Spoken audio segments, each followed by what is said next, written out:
नमस्कार दोस्तों, मैं आपका अपने चैनल करियर जीके में स्वागत करता हूं। इस वीडियो में आपके लिए कंप्यूटर फंडामेंटल का चौथा पार्ट लेकर आ गया हूं, जो कि आपके लिए यूपी के आने वाली वैकेंसी, जिसमें कि यूपी एएसआई, क्लर्क, अकाउंटेंट, इनके लिए बहुत ज़्यादा बेनिफिट होने वाला है।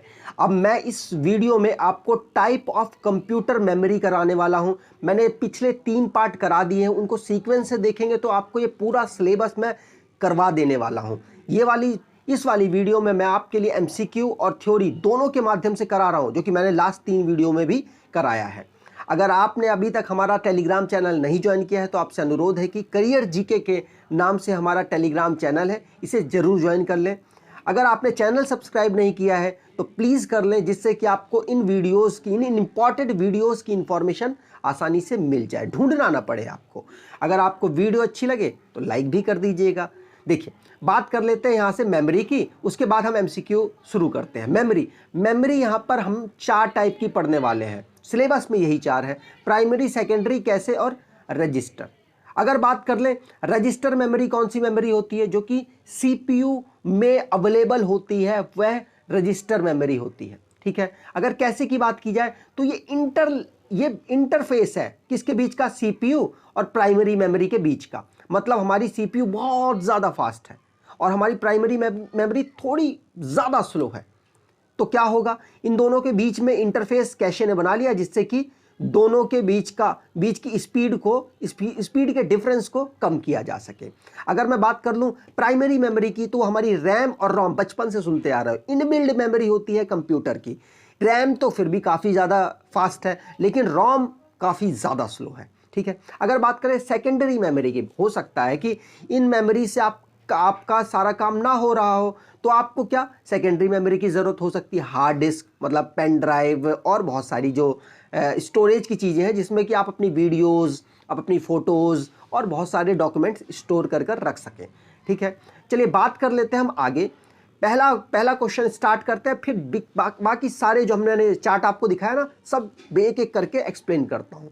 इनमें से सबसे फास्ट मेमोरी कौन सी? मैंने आपको बता दिया, हमारे जो सीपीयू है बहुत ज़्यादा फास्ट है, तो उसके पास रजिस्टर होता है। तो सीपीयू में रजिस्टर है, जिसकी वजह से रजिस्टर बहुत ज़्यादा फास्ट है। अगर मैं आपको बता दूं कैशे सेकंड नंबर पे फास्टेस्ट है। चलिए यहाँ पर मैं बताता हूँ ना, ये आपका आंसर हो गया। यहाँ पर देखिए, सीपीयू सबसे ज़्यादा जो 0 लेवल पे है, सबसे ज़्यादा फास्ट है। उसके बाद कैशे, उसके बाद मेन मेमोरी, उसके बाद मैग्नेटिक डिस्क, ऑप्टिकल डिस्क और मैग्नेटिक टेप। मैं आपको ये बता दूं कि जो एस रैम है वो कैशे यूज़ करता है और D RAM main memory use करता है। ये आपसे क्वेश्चन पूछा जा सकता है, ठीक है, आपको ज़रूर याद रखना है।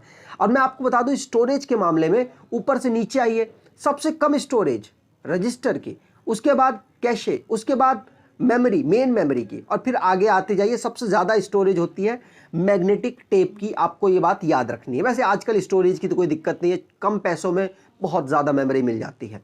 अगर बात करें इनमें से कौन सी वॉलेटाइल मेमोरी है, तो देखिए वॉलेटाइल और नॉन वॉलेटाइल होती क्या है, मैं आपको बताऊं। देखिए, आप कंप्यूटर में काम कर रहे हैं, काम करते करते अचानक से आपका कंप्यूटर स्विच ऑफ हो गया, मान लीजिए ऑफ हो गया। तो जब ऑफ हो गया तो आपका सारा डेटा उड़ जाएगा जब आप रीस्टार्ट करेंगे। मतलब उड़ जाएगा क्या मतलब कि वो जहां पे आप काम कर रहे थे ना, दोबारा से आपको रीस्टार्ट करना पड़ेगा, दोबारा से आपको काम स्टार्ट करना पड़ेगा। मतलब आपका डेटा होल्ड नहीं कर पाया, कंप्यूटर आपका डेटा होल्ड नहीं कर पाया। तो मतलब वो कौन सी मेमोरी पे आप काम कर रहे थे? वॉलेटाइल में। आपको ये बात याद रखनी है। और नॉन वॉलेटाइल कौन सी होते हैं? जिसमें आपका डेटा होल्ड कर ले। जैसे आप एमएस ऑफिस में काम कर रहे होते हैं, अचानक से आपका फोन लैपटॉप बंद हो गया, तो उसके बाद जब खोलते हैं उसे तो वहीं से स्टार्ट करता है ना, तो मतलब उस टाइम पर आप किस मेमोरी में काम कर रहे थे? तो नॉन वॉलेटाइल। मैं आपको बता दूं, रैम के अलावा बाकी सारी हमारी नॉन वॉलेटाइल मेमोरी है। आप ज़्यादा दिमाग में प्रेशर मत मारिएगा। देखिए, रैम और कैशे भी इंक्लूड कीजिए, क्योंकि कैशे में क्या यूज़ हो रहा था बताइए? कैशे में हो रहा है एस रैम यूज़ हो रहा है। तो एस रैम क्या रैम का ही तो पार्ट है। तो हमारी रैम और कैशे ये होती है वॉलेटाइल। रैम, कैशे और रजिस्टर भी माफ़ कीजिएगा इंक्लूड कीजिए। ये 3 चीज़ें होती हैं हमारी वॉलेटाइल। बाकी सारी मेमोरी, इस दुनिया में जितनी मेमोरी है वो सारी हमारी कैसी हैं? Non volatile. आपको याद रखना, यहाँ पर आपके लिए आंसर है। यहाँ पर मैं एक्सप्लेन करता हूँ। वॉलेटाइल मेमोरी कौन सी है? जो कि रैंडम एक्सेस मेमोरी है, जो कि डायनेमिक और स्टैटिक से बनी हुई है। मतलब ये इसके पार्ट्स हैं। स्टैटिक से क्या बना होता है? कैशे, और इससे कौन सा बना होता है, प्राइमरी मेमोरी। और नॉन वॉलेटाइल, बाकी सारी मेमोरी जितनी भी है वो आपकी नॉन वॉलेटाइल मेमोरी है। अगर रैम की बात कर ली जाए तो रैम की फुल फॉर्म होती है रैंडम एक्सेस मेमोरी।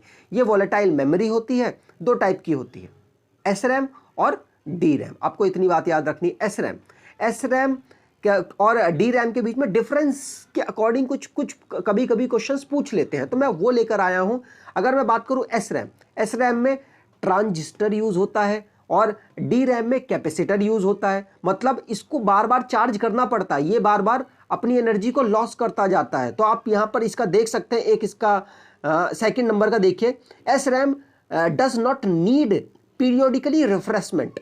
मतलब इसको रिफ्रेश करने की जरूरत नहीं पड़ती, लेकिन इसको रिफ्रेश करने की जरूरत पड़ती है क्योंकि कैपेसिटर यूज हो रहा है, ठीक है। और रिफ्रेश बार बार करना पड़ता है, जिसकी वजह से ये स्लो होती है एस रैम के कंपेयर में, और ये थोड़ी फास्ट होती है। आपको ये भी याद रखना है। और S RAM structure is complex है इसका स्ट्रक्चर, और इसका थोड़ा सा सिंपल है।